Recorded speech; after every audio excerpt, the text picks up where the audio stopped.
আমাদের এই মুহূর্তে প্রায় পুনরায় গ্রেপ্তার হয়েছেন 1500-র মতো, অ্যারাউন্ড 700+ বন্দী যারা এখনো পলাতক রয়েছে। জি, আপনার পরবর্তী প্রশ্নটা কি ছিল?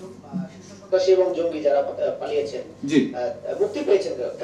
জি জি এর মধ্যে আসলে একদম সুনির্দিষ্টভাবে আপনাকে বলতে পারছি না, বাট টোটাল সব মিলিয়ে শীর্ষ সন্ত্রাসী অথবা যদি আপনার যদি আসলে ডেফিনেশনটা অনেক ক্ষেত্রে মিলবে না, তা আমাদের যে ডিফাইন্ড অনুসারে শীর্ষ সন্ত্রাসী 11 জন মুক্তি পেয়েছেন, জঙ্গিদের মুক্তি পেয়েছেন অ্যারাউন্ড বিভিন্নভাবে 222 জনের মতো, সরি আমি কারেক্ট করছি 174 জনের মতো, বিভিন্ন যারা জেএমবি অথবা বিভিন্ন নামে ছিলেন তাদের মধ্যে। আর শীর্ষ সন্ত্রাসী নামে আমাদের ডেফিনেশনে 11 জন মুক্তি পেয়েছেন।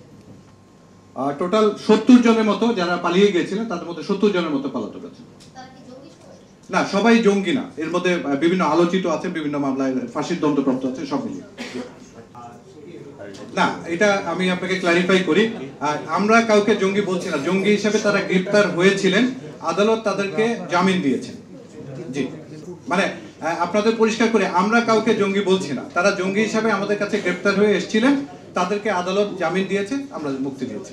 বেসিক্যালি আমরা প্রতিটি যে ঘটনাগুলো ঘটেছে আমাদের বিভিন্ন কারাগারে 5ই অগাস্ট পরবর্তী, এগুলো প্রতিটা ঘটনাকে আমরা আলাদাভাবে পর্যালোচনা করেছি, আমরা তদন্ত করেছি, এবং এখানে আমাদের কাছে দুটো জিনিস মনে হয়েছে। একটা হচ্ছে আমাদের অবকাঠামোগত দুর্বলতা ছিল, এবং এবং যেটা হচ্ছে আপনারা জানেন কারাগারগুলো বহির নিরাপত্তা অথবা এক্সটার্নাল থ্রেটের নিরাপত্তার দায়িত্বে আসলে আমাদের আইন শৃঙ্খলা রক্ষাকারী বাহিনী থাকেন। তো এক্ষেত্রে ওই সময় আমাদের আইন শৃঙ্খলা রক্ষাকারী বাহিনীর অনুপস্থিতিজনিত কারণে ঘটনাগুলো আমরা থামাতে পারিনি। এছাড়া আরেকটা বিষয় উঠে আসছে, যেটা হচ্ছে আমাদের কিছু প্রাতিষ্ঠানিক দুর্বলতা অথবা আমাদের রক্ষী এবং ব্যবস্থাপনার কিছু দুর্বলতা আমরা চিহ্নিত করেছি। এই সবগুলো বিষয়ে যেগুলো আমাদের আওতাধীন, ওগুলো প্রতিরোধ করার জন্য আমরা কিছু পদক্ষেপ নিয়েছি। আর অবকাঠামো গত দুর্বলতা যেগুলো পেয়েছি আমরা, এগুলোকে সরকারের কাছে আমরা সুনির্দিষ্ট প্রস্তাবনা তৈরি করে আমরা পাঠাবো, যাতে এগুলো দুর্বলতাগুলো কাটিয়ে উঠে যায়। ধন্যবাদ। যে আপনি যে জেল সুপারের কথা বলছেন, তাকে সাময়িকভাবে বরখাস্ত করা হয়েছিল, গ্রেপ্তার করা হয়নি, বরখাস্ত করা হয়েছিল, এবং এই তদন্ত প্রক্রিয়া চলমান রয়েছে, এবং তার যদি দায়িত্ব এখানে নিরূপিত হয়, তার বিরুদ্ধে বিভাগীয় ব্যবস্থা গ্রহণ করা হবে। আর আপনি যেটা বলেছিলেন, আমি এর আগে তথ্য দিয়েছিলাম, প্রায় 201 জন আমাদের কারা বিভাগের কর্মকর্তা কর্মচারীরা আহত হয়েছিলেন, অনেকে হাসপাতালে চিকিৎসা গ্রহণ করেছেন, এবং আপনারা হয়তো জানেন যে অনেকের কিন্তু যে এই ঘটনাগুলোতে আমাদের কারারক্ষী কর্মকর্তা কর্মচারীদের অনেক বাসভবন এবং ব্যক্তিগতভাবে তারা ক্ষতিগ্রস্ত হয়েছেন। এই ব্যাপারেও আমরা একটা অ্যাকাউন্টেবিলিটি নিয়েছি এবং তাদেরকে সহায়তা করার উদ্যোগ গ্রহণ করেছি। ধন্যবাদ।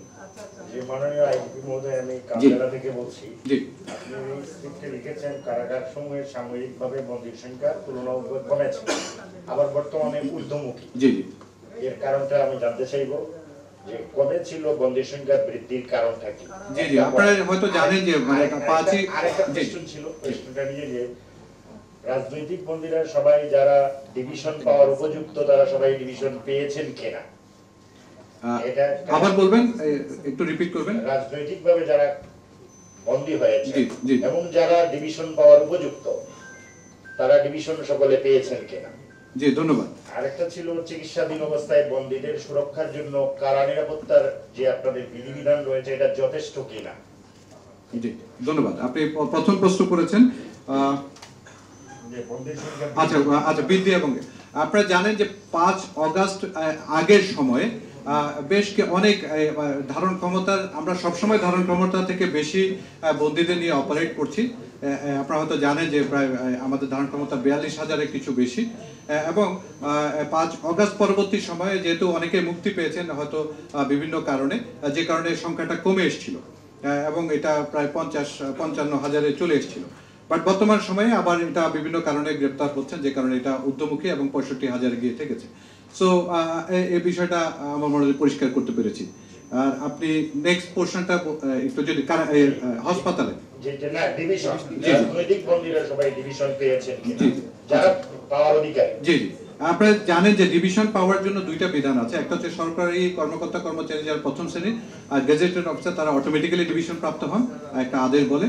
আর পরবর্তী যারা হচ্ছেন বিভিন্ন সমাজের গণ্যমান্য ব্যক্তি, মন্ত্রী, এমপি সহ যারা আছেন, তাদের ব্যাপারে এটা হচ্ছে আমরা জেলা প্রশাসক এবং জেলা ম্যাজিস্ট্রেট আসলে এখতিয়ার, এটা তারা আবেদন করার প্রেক্ষিতে তারা অনুমোদন করেন, এবং এক্ষেত্রে যারা এরকম পাওয়ার যোগ্য তাদের অনেকে আবেদন করেছেন, আবেদনের প্রেক্ষিতে অনেকেই পেয়েছেন।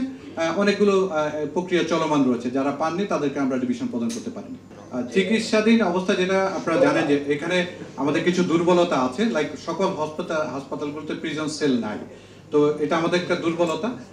সরকার কিছু কিছু ক্ষেত্রে উদ্যোগ গ্রহণ করেছে প্রিজন সেল স্থাপনের জন্য, তাহলে হয়তো আমরা সঠিক নিরাপত্তা দিতে পারবো।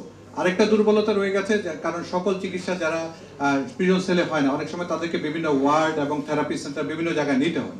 ওখানে দেখা যায় অন্যান্য যারা আছেন ওরাও কিন্তু চিকিৎসা নেন ওইখানে, সর্বসাধারণের সাথেই কিন্তু হয়তো আমাদের রক্ষীরা উপস্থিত থাকেন, বাট ওইখানে অন্যান্যরাও উপস্থিত থাকেন। তো এই ক্ষেত্রে কিছুটা দুর্বলতা রয়েছে। আমার মনে হয় যে কারণে সরকার এই বিষয়টা অনুধাবন করে কিন্তু কেন্দ্রীয় কারা হাসপাতাল নির্মাণের উদ্যোগ গ্রহণ করেছেন, যাতে এরকম সিরিয়াস টাইপের যারা হসপিটালে ট্রিটমেন্ট পাওয়ার প্রয়োজন তারা ওইখানে ট্রিটমেন্ট পাবেন।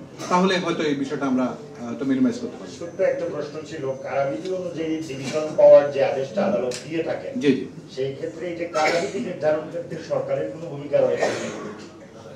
এটা আসলে আমাদের এই ব্যাপারটা আমি উত্তর দিতে পারবো না, বিকজ আমরা হচ্ছে যারাই আবেদন করেন তাদেরকে আমরা আবেদনগুলো প্রসেস করে দিই এবং অনুমোদন প্রসেস হয়ে অনুমোদন পেলে আমরা তাদেরকে ডিভিশন প্রদান করি। অনুমোদনটা কি সরকারের উপর নির্ভরশীল? এটা আসলে সরকার প্রশাসন, মানে এটা হচ্ছে ডিস্ট্রিক্ট ম্যাজিস্ট্রেট বেসিক্যালি বিষয়টা অনুমোদন করে।